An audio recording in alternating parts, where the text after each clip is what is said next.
ছাত্র অধিকার পরিষদ ঢাকা বিশ্ববিদ্যালয় শাখার উদ্যোগে পিঠা উৎসব ও উদ্যোক্তা মেলায় উপস্থিত গণ অধিকার পরিষদের ভারপ্রাপ্ত সাধারণ সম্পাদক, 2018 সালের কোটা সংস্কার আন্দোলনের অন্যতম সংগঠক, আমাদের সকলের শ্রদ্ধেয় বড় ভাই হাসানুল মামুন ভাই, উপস্থিত ছাত্র অধিকার পরিষদের কেন্দ্রীয় সভাপতি আমার বন্ধু নাজমুল, উপস্থিত কেন্দ্রীয় সেক্রেটারি সানাউল্লাহ এবং ঢাকা বিশ্ববিদ্যালয় শাখার সভাপতি SM হল সংসদের সাধারণ সম্পাদক GS সাদমান আবদুল্লাহ এবং আমাদের ঢাকা বিশ্ববিদ্যালয় শাখার সেক্রেটারি মাহতাব এবং উপস্থিত সাংবাদিক বন্ধুগণ, ছাত্র অধিকার পরিষদের বিভিন্ন পর্যায়ের নেতৃবৃন্দ, সবাইকে সালাম জানাচ্ছি। আসসালামু আলাইকুম রহমতুল্লাহ। ছাত্র অধিকার পরিষদের জন্মটা হয়েছে আন্দোলন সংগ্রাম এবং লড়াইয়ের মধ্যে দিয়ে। আমরা যখন ক্যাম্পাসে এসেছিলাম, দীর্ঘ ফেসিবাদী আমল আমরা দেখেছি এই ক্যাম্পাসে শিবির অথবা শিবির সন্দেহে এই ক্যাম্পাসে শিক্ষার্থীদের উপর নির্যাতন নিপীড়ন করা বৈধ ছিল।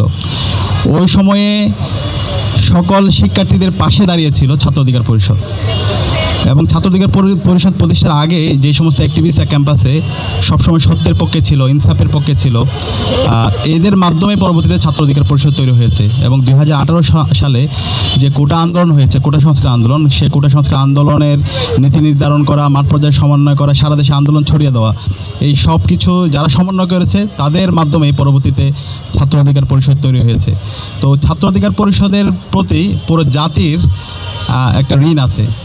আজকের যে জুলাই বিপ্লব হয়েছে, জুলাই বিপ্লব তো একদিনে হয় না, এটা দীর্ঘদিনের একটা লড়াই আছে, সংগ্রাম আছে। তো এই সংগ্রাম লড়াইগুলোর নেতৃত্ব দেওয়া, নীতি নির্ধারণ করা, পলিসি মেক করা, এই সব কিছুর সাথে ছাত্র অধিকার পরিষদ জড়িত আছে। তো আমরা ছাত্র অধিকার পরিষদের প্রতিষ্ঠার পর থেকে আজ পর্যন্ত যারা নেতৃত্ব দিচ্ছে এবং গণ অধিকার পরিষদে যারা আছে, বিপিন নুরুল হক নূর ভাই সহ সবাইকে আমরা শ্রদ্ধার সাথে আমরা স্মরণ করছি এবং তাদের প্রতি আমরা ঋণ স্বীকার করছি। আমরা জুলাই বিপ্লবের পরে আমরা বলছি নতুন রাজনীতি বিনির্মাণ করতে চাই, যে রাজনীতি হবে শিক্ষার্থীদের জন্য, যে রাজনীতি হবে ইনসাফের, যে রাজনীতি হবে আইডিয়ার।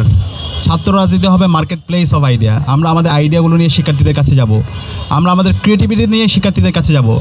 শিক্ষার্থীদের যার আইডিয়া ভালো লাগবে সেটা গ্রহণ করবে, যার আইডিয়া তার ভালো লাগবে না সেটা সমালোচনা করবে।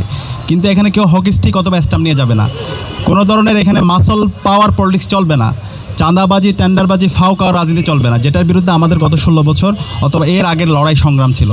তো আজকে জুলাই বিপ্লবের পর আমরা দেখতে পাচ্ছি বাংলাদেশের ফেসিবাদ বিরোধী সকল ছাত্র সংগঠনগুলো তারা আইডিয়ার প্রতিযোগিতা করছে, তারা নতুন নতুন তাদের চিন্তাগুলো শিক্ষার্থীদের কাছে নিয়ে যাচ্ছে, শিক্ষার্থীদের কাছে গিয়ে তারা তাদের পলিসিগুলো তারা বলছে, শিক্ষার্থীরা সমালোচনা করছে অথবা প্রশংসা করছে এবং এইটাকে আমরা সবাই সাধারণ গ্রহণ করছি। এবং তারই অংশ হিসাবে আমরা আজকে ছাত্র অধিকার পরিষদ ঢাকা বিশ্ববিদ্যালয় শাখা যে পিঠা উৎসব আয়োজন করেছে, আমরা ঢাকা বিশ্ববিদ্যালয় কেন্দ্রীয় ছাত্র সংসদ এবং ঢাকা বিশ্ববিদ্যালয়ের শিক্ষার্থীদের পক্ষ থেকে সবাইকে ধন্যবাদ জানাচ্ছি। আমরা আশা রাখবো এই ধরনের ধারা অব্যাহত থাকবে এবং হাসানুল মামুন ভাই যে প্রত্যাশা ব্যক্ত করেছেন, ইনশাআল্লাহ আমরা ঢাকা বিশ্ববিদ্যালয় কেন্দ্রীয় ছাত্র সংসদের পক্ষ থেকে বড় একটি পিঠা উৎসব আয়োজন করব এবং সকল ছাত্র সংগঠন, বিশ্ববিদ্যালয় যত স্টেক হোল্ডার আছে এবং বাংলাদেশের রাজনৈতিক দল সবাইকে আমরা এখানে আহ্বান করব, সিভিল সোসাইটি থেকে শুরু করে সবাইকে, এবং সেখানে আমরা একটা পুরো গ্রামীণ পরিবেশ আমরা নিয়ে যাওয়ার চেষ্টা করবো আশা করি ইনশাআল্লাহ। এবং একই সাথে আমরা কথা দিতে চাই শিক্ষার্থীদের কাছে আমরা যে কমিটমেন্টগুলো দিয়েছিলাম সেই কমিটমেন্টগুলো আমরা সবাইকে সাথে নিয়ে আমরা বাস্তবায়ন করব। এখানে ডাকসু নির্বাচন হয়েছে, জুলাই বিপ্লবের অন্যতম সফলতা হচ্ছে ডাকসু নির্বাচন হওয়া এবং এর আগে 2019 সালে ডাকসু নির্বাচন হয়েছে।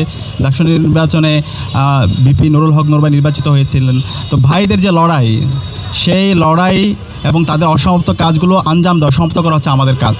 জুলাই বিপ্লবে যে 2000 আমাদের ভাই বোন শহীদ হয়েছে, তাদের যে প্রত্যাশা, তাদের যে আকাঙ্ক্ষা, সে আকাঙ্ক্ষার বাংলাদেশ বিনির্মাণ করাই হচ্ছে আমাদের উদ্দেশ্য। সুতরাং এই আমাদের দীর্ঘদিনের যে লেগাসি, আমাদের শহীদদের লেগাসি এবং দীর্ঘদিন ধরে ক্যাম্পাসে যারা অ্যাক্টিভিজম করেছেন তাদের যে লেগাসি, সেই লেগাসি বাস্তবায়ন করার আগ পর্যন্ত আমরা থামবো না। আমরা সবাইকে নিয়ে একসাথে আমাদের লড়াই সংগ্রাম জারি রাখবো। এবং জুলাই বিপ্লবের পরে যে ডাকসু নির্বাচন হয়েছে, এখানে আমরা যারা নির্বাচন করেছি সবাই আমরা জুলাই সহযোদ্ধা। এখানে কেউ হারে অথবা জিতে না, আমরা সবাই জিতে গিয়েছি। তো সবাইকে নিয়ে একসাথে কাজ করা, সবাইকে নিয়ে একসাথে একটি স্বপ্নের বাংলাদেশ বিনির্মাণ করা এবং স্বপ্নের ঢাকা বিশ্ববিদ্যালয় ক্যাম্পাস বিনির্মাণ করা, একটি চমৎকার গণতান্ত্রিক পরিবেশ নিশ্চিত করা এবং এই চমৎকার গণতান্ত্রিক পরিবেশটার একটা সাস্টেনেবল পজিশনে নিয়ে যাওয়া, সেটা হচ্ছে আমাদের মূল উদ্দেশ্য। এবং আমরা আশা রাখছি আমরা সবাইকে সাথে নিয়ে সেটা আমরা পারবো ইনশাআল্লাহ।